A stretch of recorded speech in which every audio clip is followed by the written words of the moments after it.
Hola, buenas tardes. Mi nombre es Manuel Lenar, soy profesor de educación física y especialista en biomecánica. Les doy la bienvenida a mi canal de YouTube. Hoy vamos a hablar de un tema muy importante que mucha gente desconoce y que mucha gente hace en su día a día sin saber estos conceptos y estos principios sobre los que vamos a hablar hoy, y muchas veces trae problema a la gente. Algo que a todos nos gusta y que creo que es muy importante que nosotros como especie, digamos, es correr. Hay gente capaz que no le gusta, pero mucha gente lo hace, lo practica y le suele traer problemas, tanto sea en deporte como su actividad, digamos, de salir a correr como running. Para eso hoy organicé un video donde voy a hablar de 6 principios para que tengas en cuenta a la hora de correr. Así podés entender qué aspectos tenés que tener en cuenta y qué principios tenés que tener en cuenta para que cuando corras puedas hacerlo sin dolor en tu espalda, sin dolor en tu cadera, en tu rodilla, y sin que eso te lleve a lesiones a largo plazo, y pudiendo disfrutar más de tu cuerpo y de la actividad física. Para esto vamos a buscar lo siguiente. La primer lente que vamos a analizar, o principio, son las cadenas miofaciales. La mayoría de la gente suele correr pensando en los músculos. ¿Qué quiero decir con esto? Piensan en qué hace el cuádriceps, qué hace el glúteo, qué hace el gemelo, qué hacen diferentes partes del cuerpo, pero no tienen en cuenta que trabajamos en cadenas miofaciales, que son cadenas que conectan nuestro cuerpo de diferentes formas. Para ello voy a hablar de 2, porque quiero simplificarlo, no quiero que vos te lleves mucha teoría densa, sino que puedas entender qué es lo que te quiero transmitir y que puedas empezar a aplicarlo en tu día a día. Una de las primeras cadenas que vas a tener que tener en cuenta es la cadena de la línea anterior oblicua. ¿Qué quiere decir con esto? Hay una cadena que trabaja, para simplificarlo te voy a comentar los principales músculos para que lo puedas visualizar, y probablemente te pueda poner una fotito después, donde trabaja el pectoral, oblicuo y aductor contrario. Cuando nosotros estamos corriendo y nos apoyamos en una pierna, vamos a rotar aproximándonos hacia ese base de sustentación, hacia ese apoyo que tenemos. Y en esto se genera una contracción concéntrica de lo que es el aductor, la cadena oblicua y el pectoral contrario. En realidad participan muchos músculos más relacionados al miembro superior y al miembro inferior que está estabilizando y apoyando en el piso. Entonces, para que tengas en cuenta, tenemos que ver también estas rotaciones, cómo se dan y cómo se dan para un lado con respecto al otro. La mayoría de la gente, sin saberlo, suele alinearse y apoyarse durante más tiempo y de forma más eficiente de un lado y no tanto en el otro. O suele rotar más hacia un lado y no tanto hacia el otro. Eso suele estar relacionado, pero para que lo tengas en cuenta, es un aspecto que mucha gente, cuando habla de running y demás, no tiene en cuenta, y que profesionales de otro tipo, como instructores de run o gente como profesores de educación física, no suelen hablar y se quedan más en otros aspectos relacionados a los músculos. Una segunda cadena es la cadena posterior oblicua, cruzada posterior, que va del glúteo, simplificándolo, intervienen más cosas, pero va del glúteo derecho, por ejemplo, al dorsal izquierdo. Y esto lo que nos permite es pensar que cuando nosotros corremos, se genera una contracción y un acercamiento entre este hombro y esta cadera, y un alejamiento y una contracción excéntrica entre este y este. Entonces lo que tenemos que buscar es que esos movimientos espirales que se dan por esas cadenas sean más o menos proporcionales. También trabajan otras cadenas como la cadena lateral, estabilizando. Siempre que yo voy a pisar sobre una pierna, ahí voy a entrar en el segundo principio. El segundo principio son los planos y los ejes. Así como te hablé de las cadenas, la mayoría de la gente no suele mirar el plano rotacional y el plano frontal cuando estamos hablando de correr. Se concentran más en el plano sagital y en una cuestión de ángulos, de hasta dónde me muevo con respecto a una articulación de la otra, pero hablando siempre del plano sagital y de este eje. Yo ahora lo que les voy a hablar son de otros 2 planos que no se tienen tanto en cuenta y de otros ejes. Plano transversal, que el eje vendría por encima. Estamos hablando de cuánto rota, que ya un poquito hablé, mi cuerpo en el momento en el que yo corro. Entonces, tengo que buscar que las rotaciones sean más o menos proporcionadas y que yo pueda lograr usar eficientemente este plano, porque es donde la carga permite que se transfiera.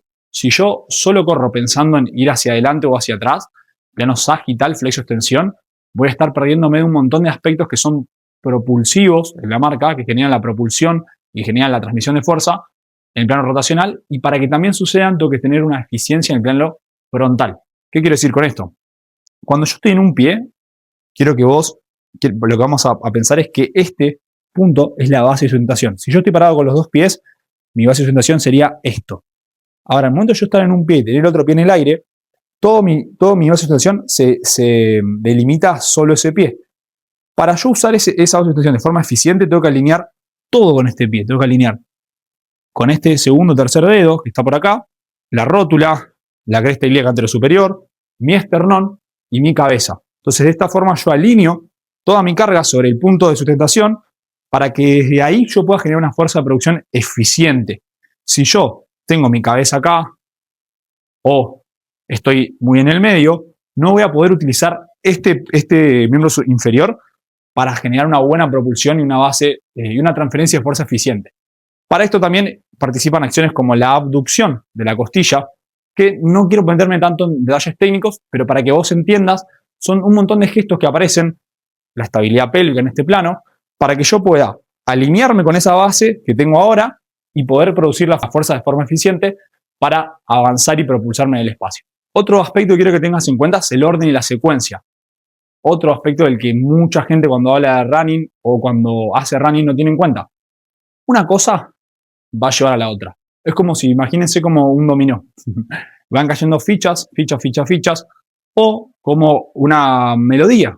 Tenemos que buscar, si yo estoy tocando una canción, un acorde va antes que otro. Tiene que ver con un orden secuencial. Para llevarle un ejemplo más concreto y pragmático. Mi brazo derecho va a ir hacia atrás y cuando genere este movimiento hacia atrás, va a generar una rotación torácica. Va a generar la propulsión para que esto rote.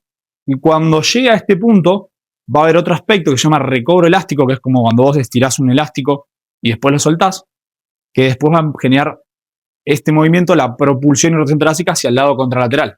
Y acá ya se empiezan a ver un montón de cosas de las que estábamos hablando. Entonces, si yo, mi brazo, cuando yo corro, genera este movimiento y tengo el orden y la secuencia correcta para que mi brazo vaya, a que mi tórax acompañe, mi pierna mantenga la estabilidad, mi cadera también rote y empieza a contrarrotar al tórax cuando avanza, ese brazo y ese tórax, voy a terminar usando la fuerza rotacional y esta espiral que se da de forma, en este caso se da de arriba para abajo, en el caso de la carrera, es decir, va mi brazo, mi tórax, mi pelvis y luego va a ir el miembro inferior, estoy generando una fuerza de producción con el uso de inercia de arriba para abajo para dar el paso. Y acá intervienen las cadenas que estaba hablando antes.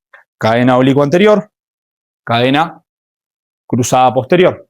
Glúteo derecho con mi dorsal izquierdo, pectoral derecho con mi aductor izquierdo. Lo estoy simplificando en los grupos musculares más grandes para que puedas tener una visión de lo que estoy intentando transmitir. Los últimos dos principios, rangos y proporciones. Este es un principio muy descuidado.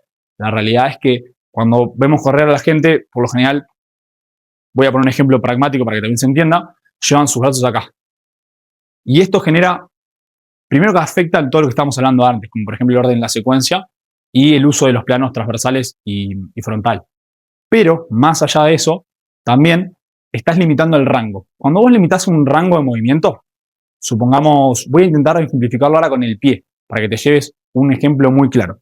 Cuando genera la pisada, no logra entrar en una posición de planta y flexión y entra acá, yo ya estoy pasado de rango de dorsiflexión, por lo cual mi rodilla va a tener que compensar yendo demasiado adelante, porque mi tobillo se dio en su rango. Entonces, al pasarme de rango en el tobillo, voy a terminar generando demasiado movimiento en la rodilla y voy a limitar el rango, si lo muestro de este lado para que lo veas, voy a limitar el rango de mi cadera, lo que me va a llevar a pedirle más rango a la lumbar, lo que va a limitar el rango de mi extensión torácica. Entonces, cuando tengo el acceso o no a un rango de movimiento, una articulación, eso va a afectar ascendente o descendentemente a las articulaciones que están relacionadas con ello. Y va a afectar a algo que se llama proporciones. Porque todo se trata de proporciones en relación a cómo disipo el estrés mecánico. Correr, en nuestro plano, digamos, en este espacio que estamos bajo las reglas físicas, por ejemplo, de la gravedad, se trata de poder transmitir fuerzas y reaccionar esas fuerzas. Y redireccionar, digamos, generar las fuerzas que me generan la propulsión. Si yo no tengo buenas proporciones o buenos rangos, voy a acumular esa tensión mecánica que genera el impacto en algunos puntos específicos. Y no voy a disiparlo a través de la estructura y eso me va a traer dolores o lesiones o desgaste articular y de tejidos a largo plazo que me pueden llevar a, bueno, estancarme en deportes, en mi trabajo, a vivir con dolores, a tener un montón de complicaciones que no están para nada buenas y que estoy seguro que ustedes no las quieren. Así que bueno, básicamente me quedó un principio afuera, pero lo voy a dejar para otro video porque no quiero a hacerlo demasiado extenso.